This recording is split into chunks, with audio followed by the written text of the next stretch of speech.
toss it aside, but do not try to go for the big, massive shovel full of snow because regardless of your health, this could be cause a heart attack or cardiac attack as well.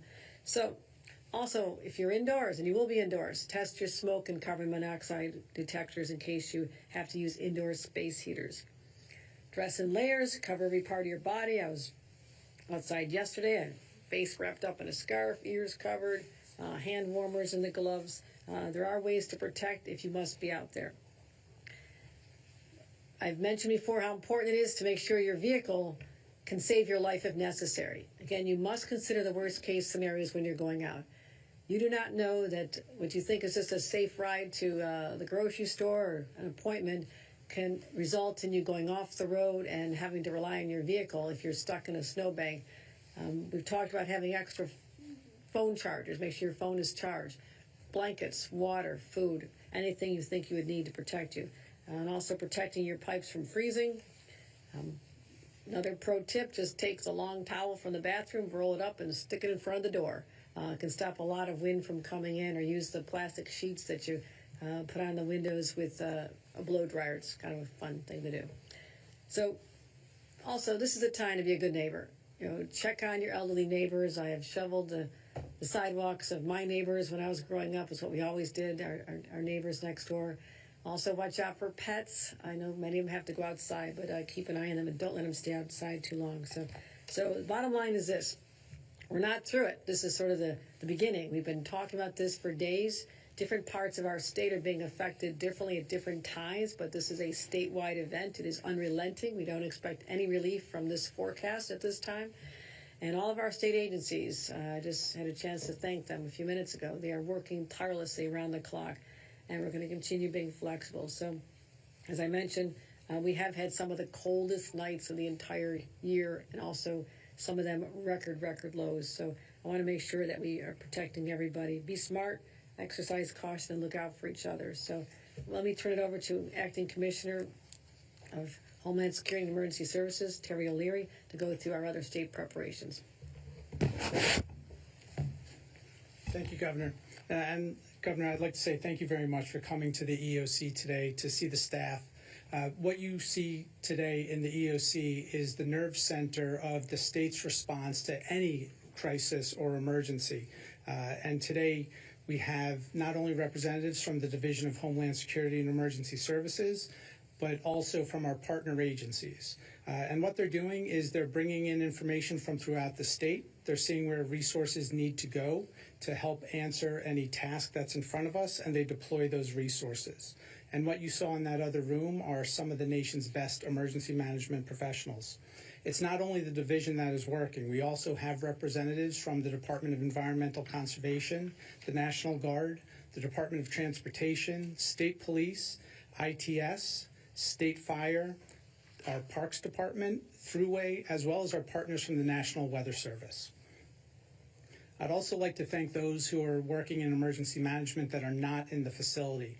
As the governor mentioned, there are emergency operation centers operating throughout the state in localities and counties, and New York State is helping to support those. And those include New York City Emergency Management, Nassau, Suffolk, Ulster, Orange, and Monroe County, as well as Dutchess, Sullivan, and Westchester. And we also have staff working with Buffalo as well. The governor told you about the weather, what we're seeing.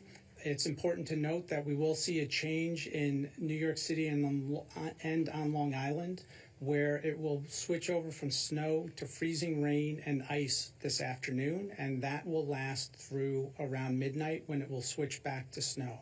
This will make for dangerous travel. Thankfully, though, we are forecasting very low amounts of ice accumulation. We do not expect power outages and downed power lines.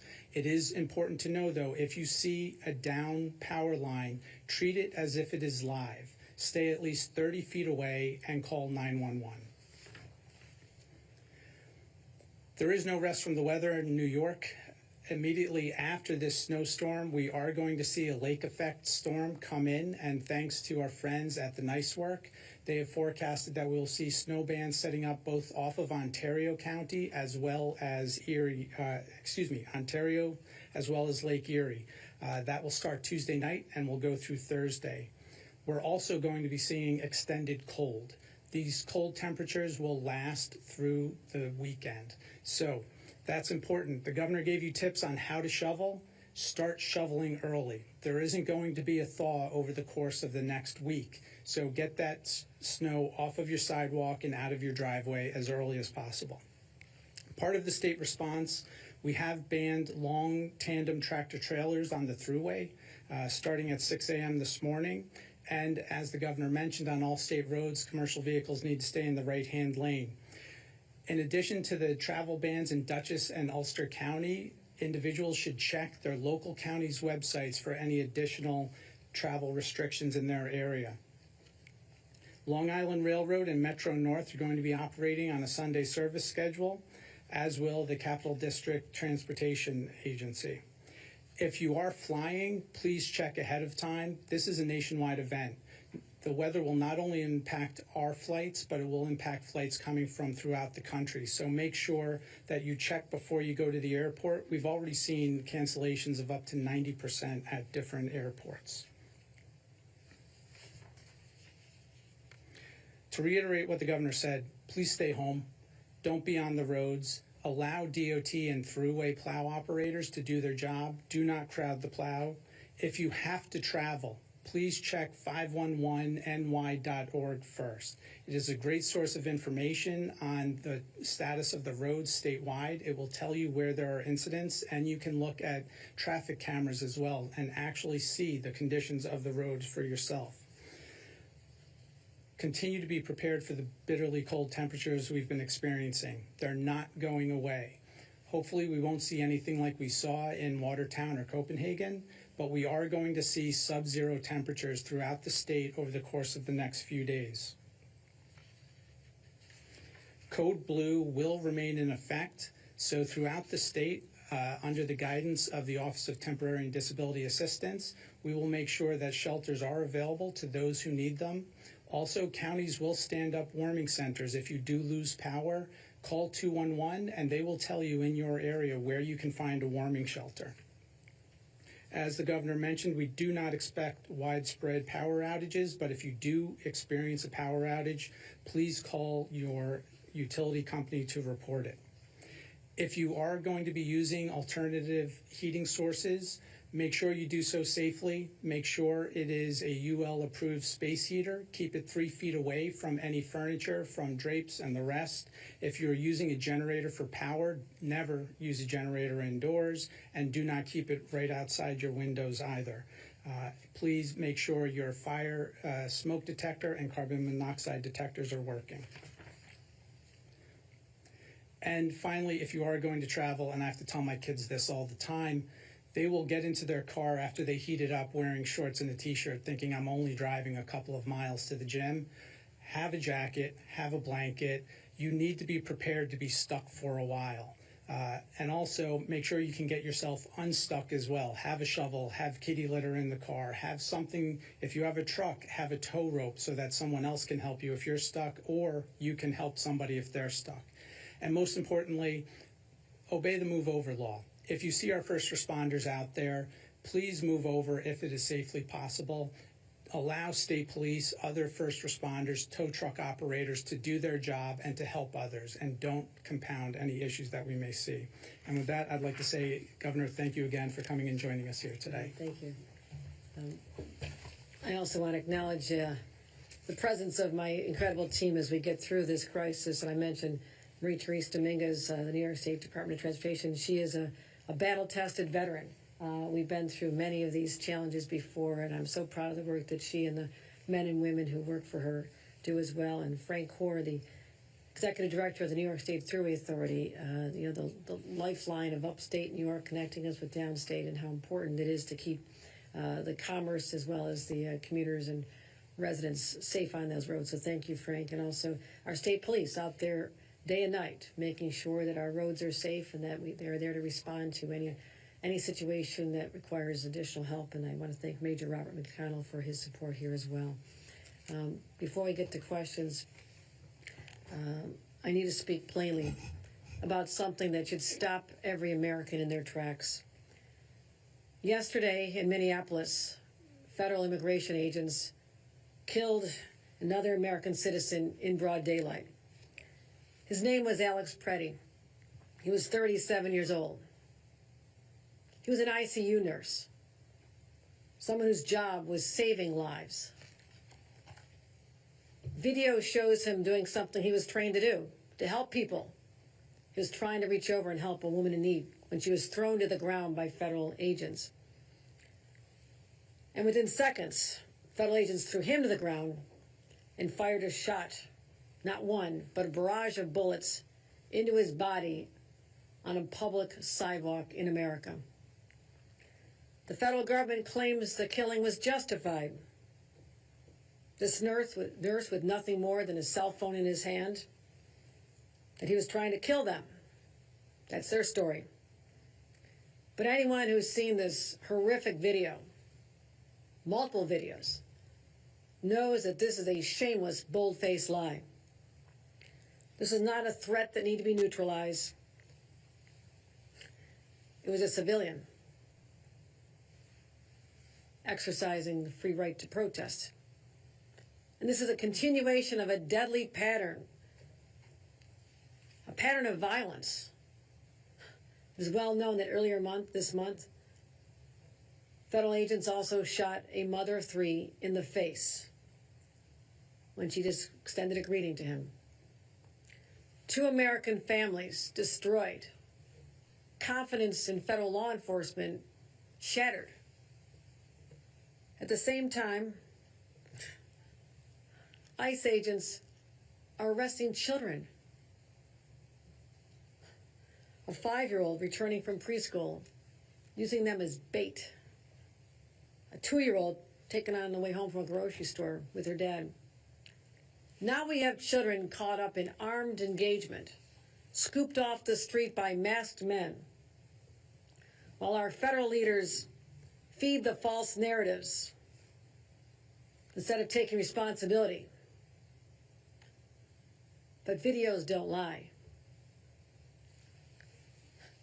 And don't stop believing what your eyes tell you. Their cruelty, these incidences, what is going on and unfolding in the streets of America today, shocks the conscience of every human being with a heart.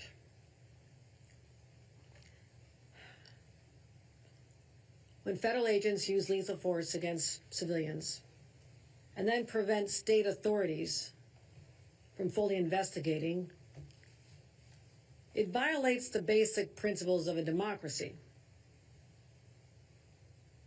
What it does is makes everyone feel unsafe.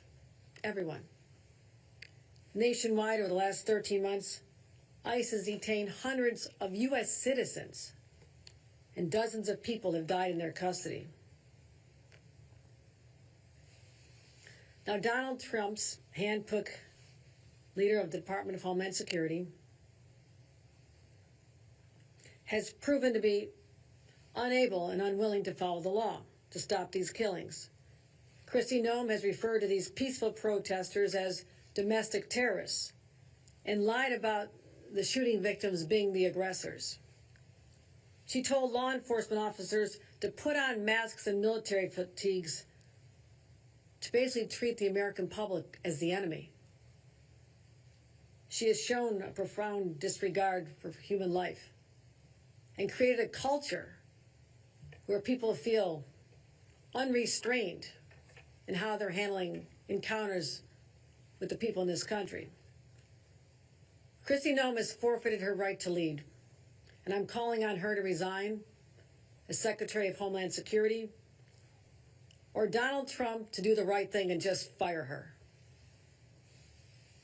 And if not, she must be removed or impeached.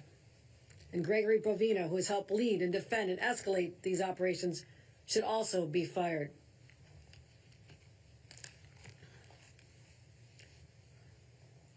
It's a shame I have to say this in America, but no one is above the law. No one. Not an ICE agent, not a federal officer, not the President of the United States. And make no mistake, when these people who have abused the power entrusted to them by their offices are finally out of power, States, including New York, will hold them accountable. I'll have more to report on further actions the state of New York will be taking in the upcoming days. I'll take any questions. Any weather-related questions? Governor Hochul, obviously, you've been through some of these big storms. I think back a couple of years ago, the holiday storm in Buffalo obviously was a major one. That was really specific to that area, though. This is the first storm that you've seen really that is hitting the entire state. How much more difficult does it make it to prepare for a storm like that, knowing it goes from New York City to Buffalo, really beyond the entire Northeast? Certainly it is a challenge because when you're deciding where to deploy all your resources, your utility crews, your extra plows, the personnel, additional state police, you have to look at the state as a whole. But I'm working with the most seasoned veterans you can imagine. They tabletop exercises like this all year long. Even in the hot days of summer, they're thinking of these scenarios.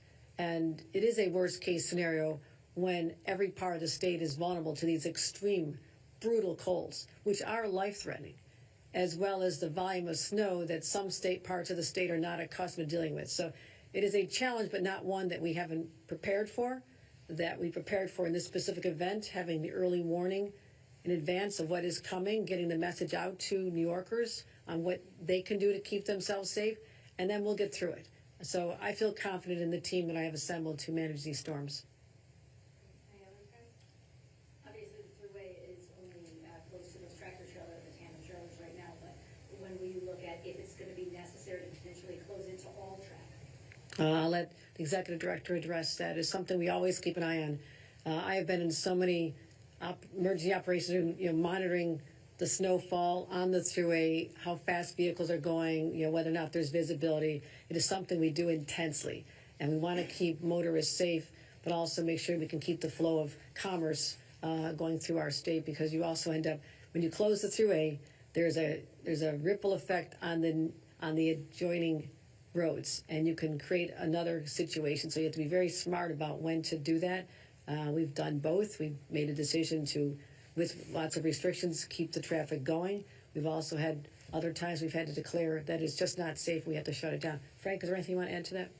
Thank you, Governor. Just that safety is our paramount concern, and we're in constant communication with our partners in state and local government to ensure that the road will stay open, but in a safe and drivable manner. Anything else? All right, guys, thank you. All right, thanks, everyone. All right, thanks for your care. Thanks. Good luck out there. All right.